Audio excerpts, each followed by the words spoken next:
Hello everyone, हजुरहरूलाई फेरि पनि स्वागत छ मेरो डे 9 मिनी ब्लगमा। आई होप हजुरहरू सन्चै हुनुहुन्छ होला, म पनि सन्चै छु।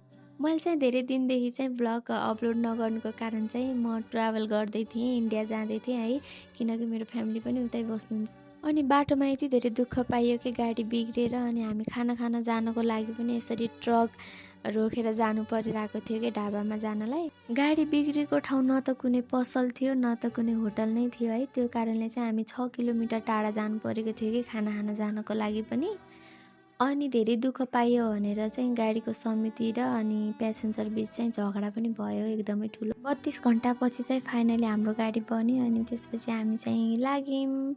अनि ऊ नानी चाहिँ सिटमा भेटेको नानी थियो है, हामी एउटै सिटमा बसेर आएको नि त। म चाहिँ हैदराबाद झरेँ, उनी चाहिँ बेङ्गलोर जाने रहेछन्, त्यसैले चाहिँ हामी छुट्यौँ। 3 दिन लाग्ने ठाउँमा म चाहिँ 5 दिनपछि फाइनली हैदराबाद पुगेँ।